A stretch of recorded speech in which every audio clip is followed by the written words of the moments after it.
I've been quite positive about Google's Pixel line, with a few caveats, but I think they're great devices overall. That said, one of the biggest detractors is the price. With few models to choose from, your options are limited, forcing you into a very, very high price. And it seems that Google is both aware of this and continuing to rectify it, which leads us nicely onto the Pixel 3a XL, which as the name suggests is a larger, slightly less budget version of last year's Pixel 3a. Given its far lower price, the Pixel 3a XL isn't slacking with its specs. A crisp OLED screen with a resolution of 2160 by 1080. The rear camera can record at 4K, but only at 30 FPS mind you. 64GB of onboard storage with the addition of Google Cloud support, 4GB of RAM, and a 3700 mAh battery with fast charging. Otherwise, the overall Pixel 3 experience still remains intact, with the only detractors being a smaller size and lesser specs. But when I say lesser specs, I don't mean bad specs. The Pixel 3a XL, despite the mouthful of a name, is a solid option for anyone interested in the Pixel line but has been put off by the cost.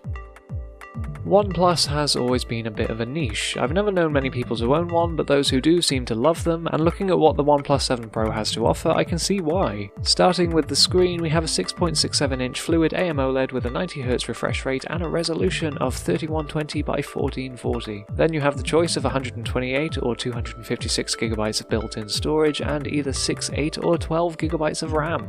Good stuff. Camera-wise, no 4K recording sadly, but it does support 2160p at 60 FPS, so not a bad trade-off. And finally, a 4000 mAh battery. Now I only briefly touched on the camera because I wanted to focus on it here, well, the selfie camera anyway. Now you might be wondering where the hell it is, given that the 7 Pro isn't plagued by the screen notch that most new phones are.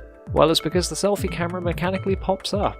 Not that that's a hands-down must-buy feature exactly, but I have to say it's one of the more interesting solutions to not taking up screen space. It doesn't exactly look elegant when it's out, but then that's the beauty of it. It can be hidden. So the 7 Pro offers some really great hardware regardless, keeping in line with previous OnePlus models, and the pop-up camera is a quirky addition and an interesting solution to the current smartphone problem. Which segues nicely into the Asus Zenfone 6, which has a very similar solution to the OnePlus, except the camera flips instead of pops. Big difference, I know. One quirk is that it's both the front and rear camera because of how it rotates. Anyway, as for the phone itself, you've got 6GB of RAM with 64GB of storage, with the promise of higher grade models going up to 8GB of RAM and 256GB of storage. One notable feature is the 5000 mAh battery. Not the most exciting feature I know, but a battery life is still a contentious point with a lot of new phones, so it's great to see focus in this area. That said, to compete with a more mid-range price, some quality of life features that are standard in other phones have been cut, such as water resistance and wireless charging. Now they're not deal breakers, but that is worth noting. So the Zenfone 6 is okay, supported by its rotating camera and a large battery, but if that is what you're looking for, then the OnePlus might be the better option here.